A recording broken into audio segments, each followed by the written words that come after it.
Pessoal, vamos agora aos outros conceitos que eu separei para a aula de hoje, tá? O primeiro desses conceitos é o conceito de formulários. Como que a gente usa formulários dentro do React, tá? A princípio, eu posso utilizar formulários assim como eu utilizo lá no DOM, tá? Vou colocando meus inputs, meus labels, que a gente viu que o React ele aceita estes elementos aí, e depois posso pegar e submeter meu formulário normalmente, assim como a gente fazia lá. Ou ainda, se eu quero pegar esses campos, gerar um JSON, por exemplo, e mandar, enviar esse JSON, a gente tem a opção aqui dentro, assim como a gente tem no DOM normal, de pegar os get document by ID, by tag name, enfim, o jeito que você preferir de pegar esses elementos e extrair os valores desses elementos, tá? Porém, o React ele tem uma outra abordagem para fazer isso, tá? Que é a abordagem de componente controlado, tá? Qual que é o que é a ideia desse componente controlado, tá? Que cada elemento aí do meu formulário, o valor dele, na verdade, ele seja obtido de um estado, tá? E ao atualizar este componente, ou o conteúdo desse componente, na verdade, eu estou atualizando também o estado do meu componente onde tem esse formulário. Ou seja, né, pegando essa questão do ciclo de vida, se eu digitar alguma coisa no elemento, eu vou atualizar o estado e esse estado causará uma nova renderização para mim, que seria a renderização daquele elemento que eu estava digitando com o valor atual digitado. Beleza, qual que é uma vantagem que eu tenho de fazer isso daí, que a priori vai me dar um pouco mais de trabalho, né? Uma, que a gente está utilizando o conceito padrão do React, né? Que é dentro de algo que está sendo atualizado, e esse algo que está sendo atualizado está apontando para um estado que está causando a troca de renderização. Então, eu estou dentro da filosofia React. A outra parte muito interessante disso daqui, ou de se fazer isso, é que ó, quando você quer submeter um dado, por exemplo, quer pegar o JSON aqui dos dados do formulário e enviar para o meu servidor, como a gente já fez no Web 1. Eu não preciso sair catando um monte de elemento lá, dando get element by ID, enfim, pelo atributo, pela propriedade que você quiser, o que você for pegar, sair extraindo atributos, os valores desses carinhas aí, montar o meu JSON e submeter só assim os dados do meu formulário. Porque todos esses dados do formulário já vão estar mapeados dentro de campos do state. Então é só enviar esses campos aí. Certo? Fica facinho assim para a gente enviar caso a gente trabalhe com esse conceito de componentes controlados também. Certo? Então vamos lá. Para a gente programar e ver como que isso vai ficar na prática, aqui eu deixei os dois passos básicos. Tá? Então, para a gente ter essa estratégia, nós vamos ter que fazer com que os valores dos campos dos formulários apontem para os respectivos campos de estado do componente e controlar as atualizações de valores dos componentes utilizando o listener onChange, ou seja, o cara atualizar um componente, eu vou ter que atualizar o estado. E a hora que ele atualiza o componente, ele dispara-se, né, o nosso listener onChange. Então vamos lá. Bom, só para separar, para não ficar tão bagunçado aqui, eu vou criar uma pastinha aqui que eu vou chamar de ciclo de vida, tá? Essa pastinha de ciclo de vida eu vou jogar o botão e o ciclo de vida que eu acabei de criar. Meu filho, move aí. E agora eu vou criar uma nova pasta que eu vou chamar de formulário controlado. Controlado. Ponto. Ponto .jcx, eu estou ficando bem doido da cabeça, né? Eu estou dentro da pasta. Epa! Faltou um pontinho. E agora sim, vamos colocar aqui novo arquivo que vai ser o nosso formulário controlado, que vai ser o nosso componente. Vamos colocar aqui o nosso CCC, vou colocar aqui formulário controlado, tá? Vou colocar aqui o MRC, vou tirar o React, agora está bonitinho. Tá? E dentro desse return, a priori, eu vou fazer um formuláriozinho, bem basicão, tá? Vou colocar aqui um form, não precisa de ação por enquanto.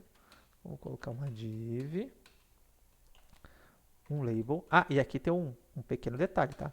No label, ao invés do for, vai ficar HTML for, caso você não queira que ele solte um warning, tá? Porque o for já é a palavra reservada do JavaScript. Então aqui fica HTML for, certo? Temos aqui o nome. nome. Temos aqui o input, text mesmo. Tá?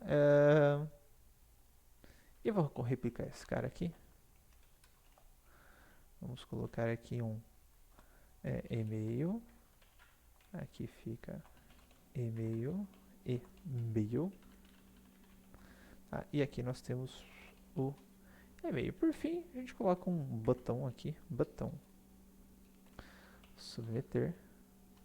Vou colocar aqui um type igual submit.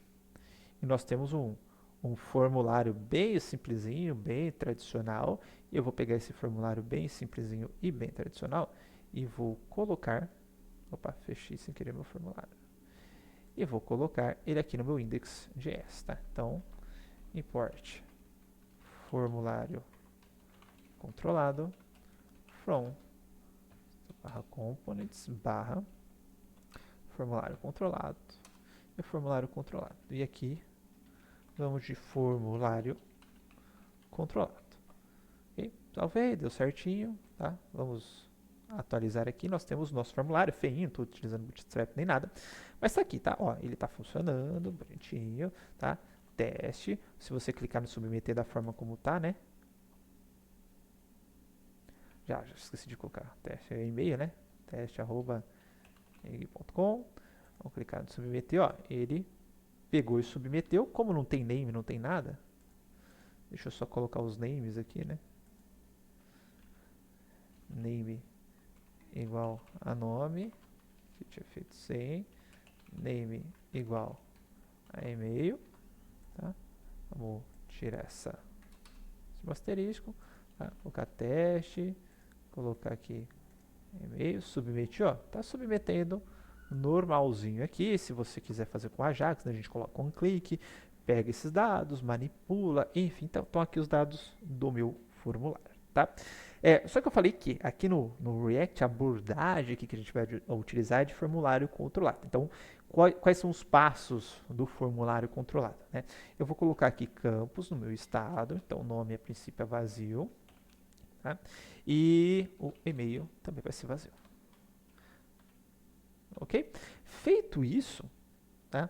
Aqui dentro dos meus inputs, lembra que a gente tem o campo Valley. Né? O campo Valley vai apontar ponto nome para esses estados aqui, para os respectivos campos do meu estado. Se o seu estado controlar outras coisas além do formulário, coloca um objetinho aqui, por exemplo, formulário, dois pontos, aí coloca esses caras dentro do formulário. Aqui, como é um exemplo simples, eu vou deixar fora mesmo, como se o meu estado só tivesse esses campos. E aqui no e-mail a mesma coisa, o Valley vai ser igual ao meu thisState e-mail. Feito isso, atualizei, tá? Então, ó, o valor desses caras aponta para esta galerinha aqui. E se eu vier aqui no meu formulário, opa, Valley próprio, tá dando warning aqui que eu não tenho um change, mas eu queria isso mesmo. Ó, se eu tentar digitar alguma coisa aqui, ele não tá deixando, tá? Por quê? O valor desses caras aqui sempre vai ser igual ao nome. Em nenhum momento eu estou alterando o nome ou o e-mail que esses caras apontam aqui na hora que eu estou interagindo com o meu formulário. E é justamente esse warning que ele deu. Ó. You provide a value próprio, uma propriedade aqui do tipo valor, para um campo de formulário sem o onChange render, sem o listener aqui, o render do onChange. Tá? Isso irá renderizar um read-only field, ou seja, um campo somente leitura, porque eu não consigo mudar ele, tá? Então, se a gente quiser modificar esses caras, eu teria que fazer um atualizar dados, uma função aqui, atualizar dados, tá? Já vou adiantar para vocês que agora eu vou fazer uso daquele objeto de evento, então vou passar o ezinho aqui e vou ter que atualizar esses campos de alguma forma aqui, certo? Só para a gente ver antes de chegar lá, eu vou colocar no input, então, né, tem um value aqui, eu vou colocar um onClick, vai ser igual ao this atualizar dados, só que eu vou ter que precisar do bind, né, quando eu estou fazendo dessa forma aqui, então atualizar dados igual this atualizar dados.bind e o this, e a mesma coisa, onClick não, né, meu querido, no onChange, e a mesma coisa aqui, vamos colocar aqui o onChange, vai ser igual ao this.atualizar dados. E toda vez que estiver aqui dentro do atualizar dados, eu vou dar com console.log. Eu vou colocar aqui só um aqui por enquanto. Aqui, certo? Atualizei. Ó, vou digitar umas coisinhas aqui, ó. Tá dando aqui, aqui. E não tá saindo nada na tela, mas eu tô dentro do método onChange, tá? E aqui, eu tô digitando e também tá dentro aqui. Então perceba que eu fiz uma coisinha aqui que é os dois onChange apontam para o mesmo atualizar dados. Mas, pô, mas como é que eu vou só atualizar o nome? Ou como é que eu vou só atualizar o e-mail? Né? Eu teria que ter um atualizar nome, atualizar e-mail, chamar aqui e dar um thisState nome igual ao nome que eu estou recebendo, de repente, tal. Não, não precisa, tá? Por quê? Dentro desse objeto de evento que eu tenho aqui, se vocês lembrarem de Web 1 também, a gente tem um e.target. O target é quem está chamando este evento, que gerou este objeto de evento. Tá? Então, se eu colocar só esse e.target, agora na minha tela, vamos atualizar aqui, eu vou colocar o e.target, tá? Ele está trazendo esse elemento aqui para mim. Só que esse elemento ele tem um name, que é justamente o nome do objeto que está fazendo o evento, e tem um value também, tá? Que é o valor que estaria sendo gerado aqui no evento. Tá? Bom, dado isso, o que eu posso fazer? Se eu colocar e.target.name, e.target.value, vamos ver o que vai aparecer na tela para mim. Atualizei. R. Quem realizou? Quem que é o name? O nome. Qual que é o valor que está chegando ali? O R. Certo? Só que ele não está atualizando o estado, portanto, vai ficar com o estado com o value vazio ali, por isso que está dessa forma. Se eu vier aqui no e-mail, bater um E, quem que está chamando o evento é o e-mail, tá? E aqui é o nome. Esses campos aqui, são os mesmos campos que eu tenho aqui no meu thisState, propositalmente. Por quê? Porque na hora de atualizar os dados, eu posso fazer o seguinte, thisSetState. Quem que eu quero atualizar? Eu quero atualizar o name. Com que valor que eu quero atualizar? Opa, tem que colocar aqui para o lado de fora. Tá? Eu quero atualizar com esse valor aqui. Certo? Só que isso tem que ser um objeto, né? Então, coloquei aqui, objetinho bonitinho, e aí a gente atualiza o objeto dessa forma. Por que eu estou utilizando isso daqui? Tá? Porque se a gente fosse utilizar o estado normal, né? Como que ficaria? thisState. Tá? E aí, para pegar a chave do objeto que está vindo por uma variável, enfim, né? Por uma string, valor de nome de variável, a gente faria dessa forma, né? Igual a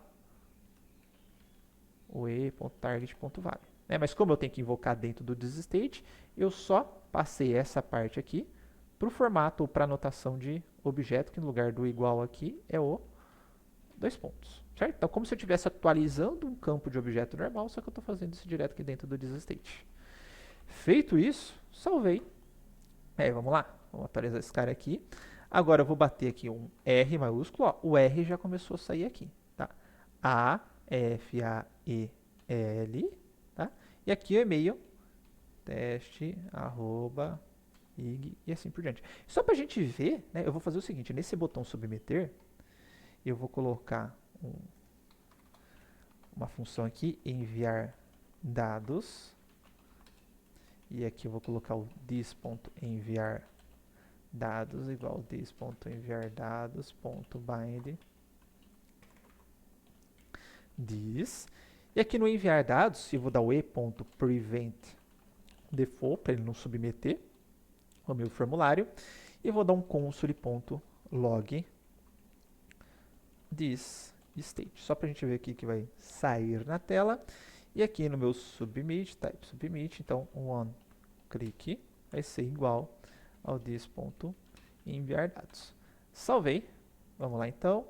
Coloquei aqui o Rafael, coloquei aqui o rageira@ig.com.br, vou submeter, olha que apareceu aqui o meu thisState, só que perceba que o meu thisState ele é um objetinho bonitinho com todos os dados que tem no meu formulário prontinho ou propício para que eu envie esses caras aí, certo? Então já vem no formatinho bonitinho e é dessa forma que a gente lida então com componentes controlados dentro do React, certo?